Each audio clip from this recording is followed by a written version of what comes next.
sometimes it hits me. In the middle of a crowded street, or sipping coffee on a rainy afternoon in a place I've never been. I forget how beautiful it is just to be here. Not to accomplish, not to prove anything, just to be. It often takes a new place, a new language, a new sky to remind me that I'm alive. Not just existing, living. There's a difference. And the moment you feel it, you can't unfeel it. This feeling that I've been alive all this time, but only recently started living. There's a huge difference between existing and living. Existing is safe, predictable. It's alarms and deadlines and to-do lists that you don't remember you once cared about. But it's not bad in itself. It's just incomplete. Living though, living is messy. It's spontaneous, it's awake. It's choosing to see the world not through your worries or your deadlines, but with curiosity. It's slowing down long enough to see how sunlight spills across a cobblestone road, how a stranger smiles without needing to know your name. You feel it in your bones when the wind hits your face on top of a mountain, when you hear music in a language you don't understand, but you dance anyway. Living is laughing with someone you just met, and realizing maybe the world isn't so big after all. Mary Oliver once asked, "Tell me, what is it you plan to do with your one wild and precious life?" And the truth is, I don't want to waste it just checking boxes. We spend so much of life waiting for then. When I graduate, when I get that job, when I have time. We talk about living in the moment like it's a nice idea. But the truth is, it's the only way to live. The past is memory. The future, just imagination.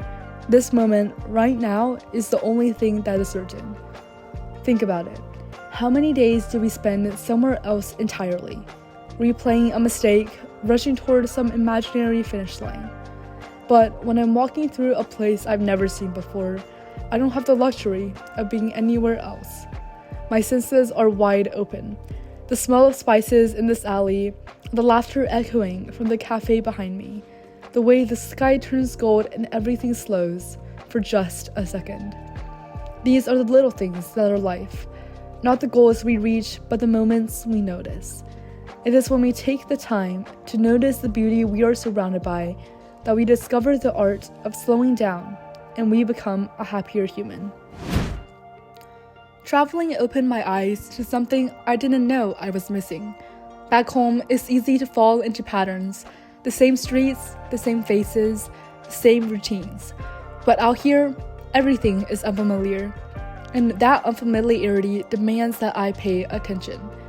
In a way, exploring is what living looks like when we strip away the filters. And it's not about ticking off a list of countries or taking the perfect photo. It's about what each place teaches me about being human. Every corner I turn here feels like a question. Are you awake yet? Are you really seeing this? Because when you're in a new place, even the simple things, a smile, a shared meal, a map held upside down, feels like magic.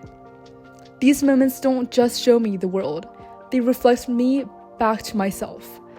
And I realize that life isn't a script we follow, but an improvisation, a dance, a discovery. There's no perfect way to live. There's only presence, curiosity, courage, and maybe living to your fullest just means allowing yourself to get lost sometimes. Living fully also means letting go of plans, of perfection, of the idea that you always have to know where you're going. And here's the thing about life. It rarely goes as planned. And that used to scare me. It scared me that I couldn't meticulously plan out my life the way I planned out my days. It scared me that what's soon to come might be entirely different than what is now. But now, I think, maybe that's where the beauty lies. Some of my best memories happened when everything went wrong.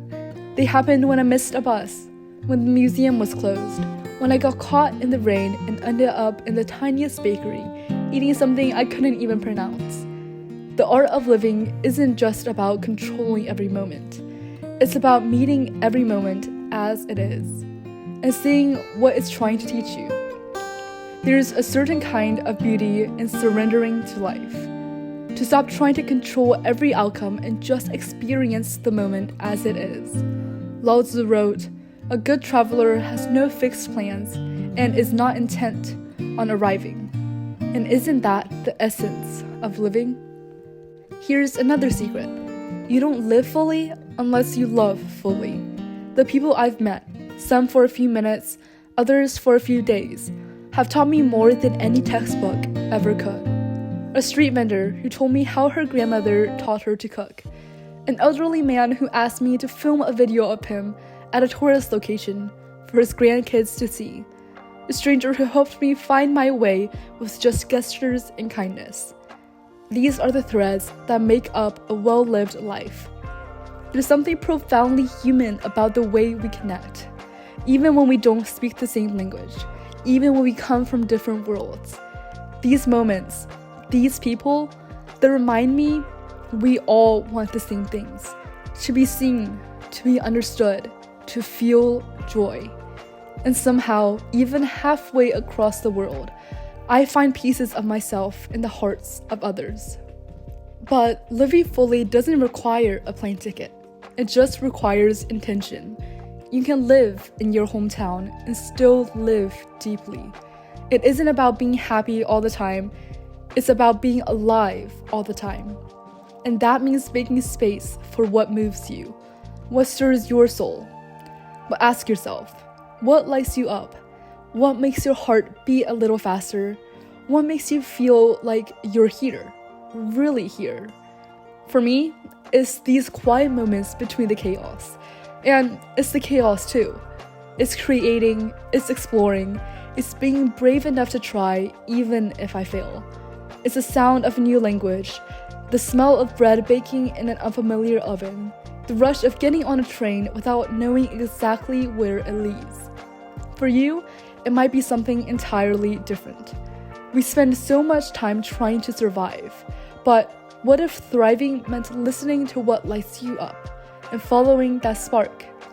Just as Nin said, and the day come when the risk to remain tight as a bud was more painful than the risk it took to blossom. And here I am, choosing to bloom. And maybe that's what the art of living really is. So here's the truth.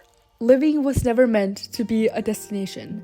It's not about crossing things off a list. It's not even about being happy all of the time. It's about presence. It's about showing up, heart first, in your own life. It's about allowing yourself to be seen, to feel, to grow. All you need is a choice. To slow down, to breathe, to be here.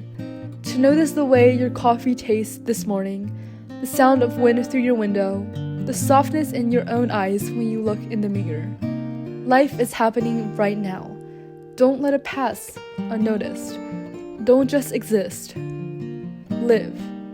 Because this right here, this is your one wild and precious life. So live it fully, live it presently, live it awake. And that's the art of living.